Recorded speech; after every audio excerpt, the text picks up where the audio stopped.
Bonjour les graphes et ravi de vous retrouver dans une nouvelle vidéo. Donc j'espère que vous allez bien et aujourd'hui on va parler des gourous de l'apocalypse, hein, vous le savez.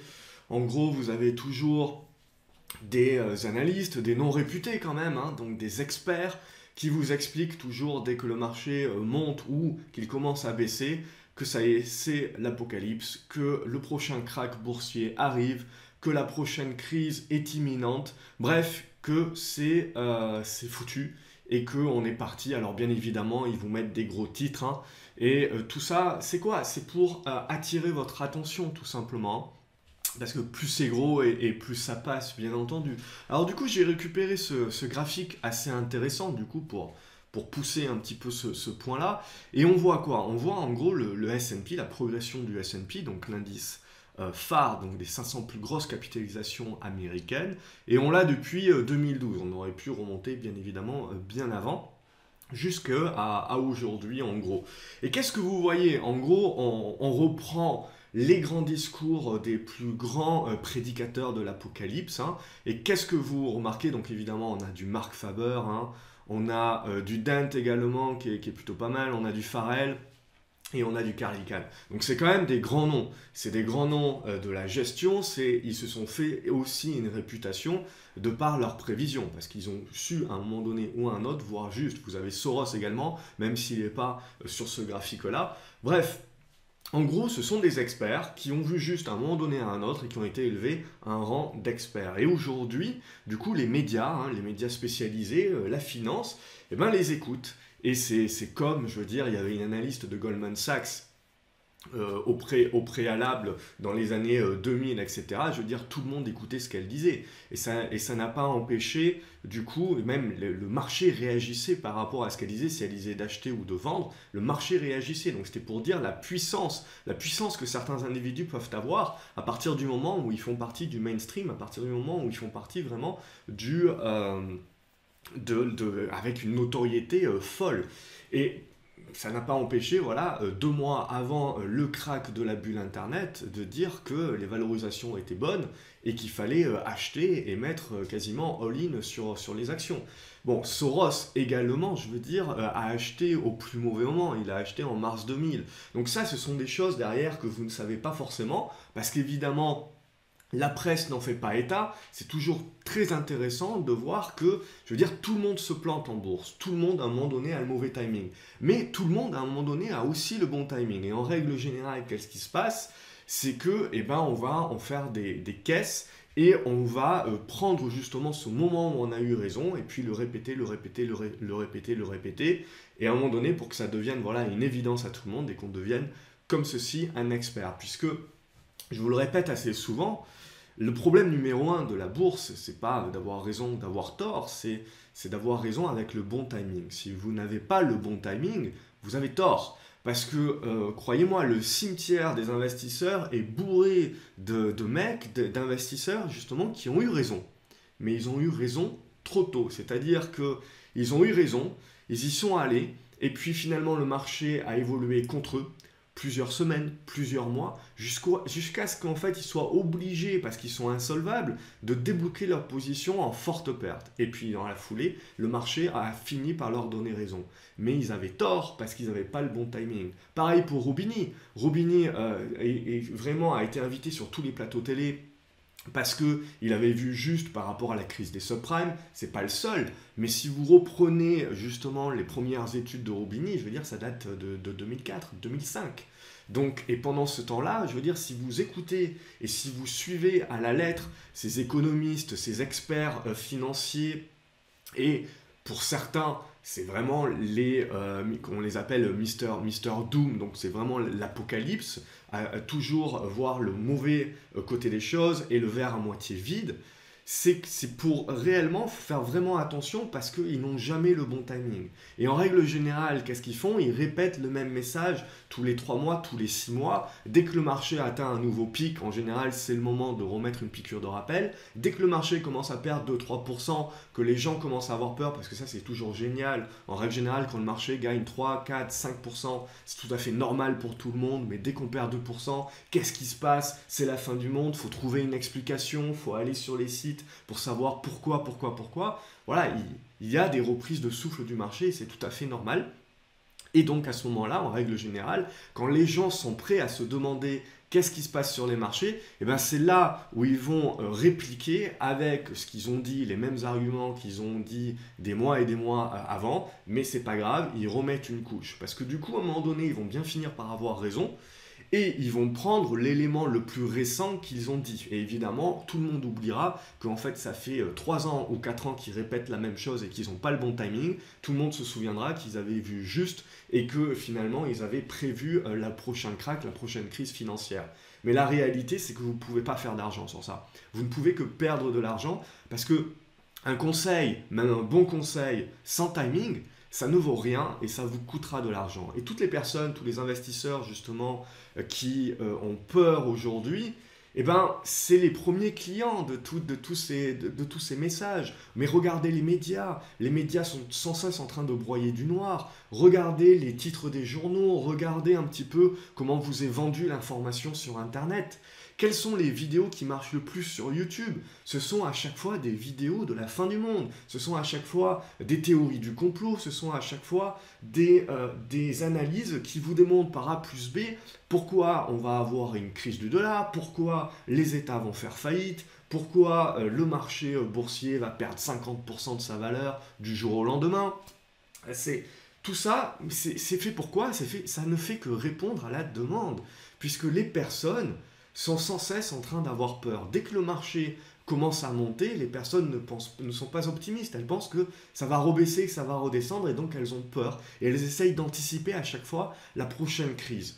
Mais à quoi ça vous sert d'anticiper la prochaine crise? Ça vous sert absolument à rien. Parce qu'en plus, personne ne peut réellement avoir le bon timing. Donc on peut potentiellement anticiper la prochaine crise, mais en règle générale, on n'anticipera jamais avec le bon timing. Et donc ça ne sert absolument à rien, si ce n'est de vous sortir, de vous faire peur, de vous faire réagir à l'émotionnel dans votre aide, de vous faire sortir du marché et finalement de louper ce qui est devenu aujourd'hui au fil des ans le plus impressionnant marché haussier boursier quasiment de l'histoire de la bourse. Donc ça, c'est quand même très important. Donc mon conseil, c'est n'écoutez que vous, premièrement. Mon deuxième conseil, c'est faites très attention par rapport à toutes ces personnes, ces soi-disant experts, qui en fait, quand on regarde leurs messages, sont des messages qui sont répétés et on le voit sur ce graphique-là. Mais regardez les titres à chaque fois, c'est à chaque fois des titres chocs, c'est 50% de chômage, 90% de baisse du marché. Et puis, Wiedemer, il a dit exactement la même chose, regardez, en 2014. Donc, il dit la même chose derrière en 2018. Et à un moment donné, il va finir par avoir raison, admettons. Et le jour où ça va arriver, waouh, il était trop fort. Mais tout le monde aura oublié qu'en fait, qu'est-ce qui fait un grand gourou? Le grand gourou, c'est qu'il a un message. Il a un message fort. Il faut qu'il soit dans le superlatif. Il faut qu'il soit dans l'exagération, pardon. Pourquoi? Parce qu'il faut qu'il attire votre attention. Et plus c'est dramatique, plus vous allez cliquer, plus vous allez attirer l'attention. Et la problématique, c'est que c'est le timing. Et sans timing, tout ça, ça vous coûte des fortunes. Et vous n'allez jamais avoir la capacité de pouvoir tenir une telle position. Vous n'allez pas pouvoir tenir une position qui vous met moins 30, moins 40, moins 50% dans la figure en attendant que le monde s'écroule. Vous ne pouvez pas. Et à côté de ça, c'est une perte d'opportunité puisque ce capital, vous auriez pu, plutôt que le cacher dans votre jardin ou acheter de l'or physique parce que vous avez peur de la fin du monde, vous auriez pu réellement l'investir avec le bon timing parce que le marché, lui, la psychologie des foules, elle vous démontre quoi? Que le marché, il est haussier. Et ça, c'est toujours très humain de broyer du noir à chaque fois que les choses vont bien, c'est à chaque fois on est dans l'exagération. Regardez la guerre commerciale, on est dans l'exagération, on est tout le temps dans l'exagération du risque. Et c'est comme aujourd'hui, vous allez toujours entendre parler d'un mec qui s'est fait bouffer par un requin. Mais combien de personnes meurent parce qu'elles se sont faites mordre par un chien, le meilleur ami de l'homme? Ça, vous n'en entendez pas parler. Mais le nombre de victimes aujourd'hui de morsures de chiens est bien plus élevé, bien plus conséquent que quelqu'un qui meurt par un requin. Mais de quoi on va parler dans l'actualité? On va parler du mec qui s'est fait bouffer par le requin. Donc tout ça, c'est quoi? C'est une exagération du risque. C'est une exagération, et c'est sur ça que le modèle de l'assurance repose, bien entendu. C'est-à-dire qu'on a un mauvais calcul du risque en permanence. On va se surexposer et on va se complètement dématérialiser la réalité du risque. Il y a des risques, il y a des signes noirs, mais leurs probabilités sont à chaque fois infimes. Et pourtant, si vous regardez les scénarios de fin du monde et de fin de l'économie et de crise financière auxquels la plupart des gens croient et ont peur, ce sont des scénarios qui sont possibles, mais avec un pourcentage, actuellement en tout cas, un pourcentage de réalisation qui est infime. Et donc en fait, on a vraiment un écart entre le risque réel sur le marché et le risque avec des probabilités vraiment infimes. Et les gens, en fait, se focalisent parce qu'il y a cette répétition, parce qu'il y a ces phrases choc, cette répétition lancinante à chaque fois qui fait qu'on va transformer finalement quelque chose qui est plutôt, donc un risque qui est plutôt du domaine de la probabilité infime, en finalement un fait. Et donc plus vous répétez quelque chose et plus ça devient un fait. Et donc plus les personnes y croient finalement, plus elles ont peur. Et si tout ça, ça se propage à l'économie dans son sens, ben si tout le monde a peur, les entreprises n'investissent plus, les gens ne consomment plus. Et donc en fait, ça crée une prophétie autoréalisatrice.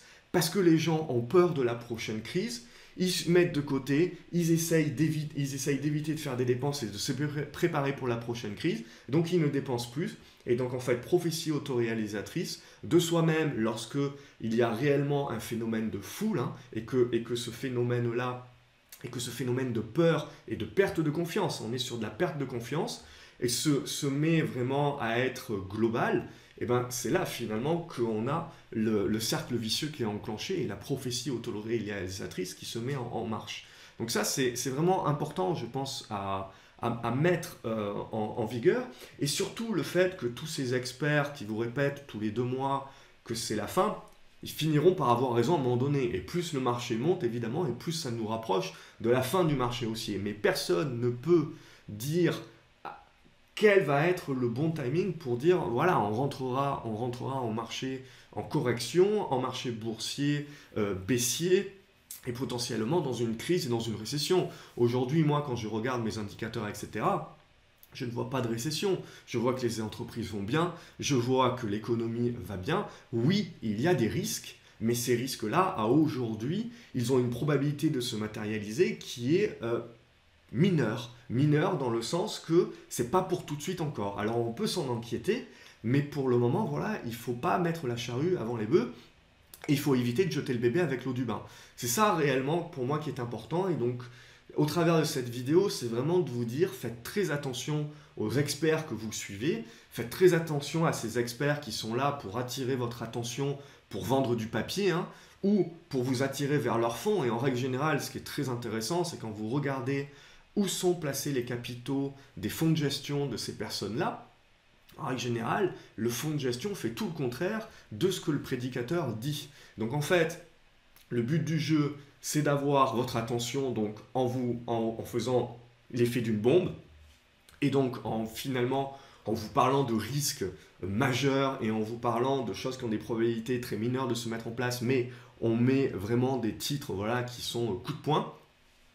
On fait la une des journaux avec ça, puisque les journaux, ils aiment bien, parce que les gens, ils cliquent, parce que les gens, ils vont lire ce genre d'articles. Hein. Les articles où on dit tout va bien, tout le monde, il est beau, tout le monde, il est gentil, personne ne les lit. Donc après, c'est ça où c'est très intéressant, c'est que les gens se plaignent tout le temps que ça va mal, même quand l'économie va bien. Pourquoi? Parce qu'en fait, ils s'auto-persuadent que ça va mal, et parce que, comme ils ont peur de l'avenir, et ils ont peur que ça ne dure pas, eh ben, leur attention va les attirer d'eux-mêmes vers des articles qui vont leur dire que c'est bientôt fini.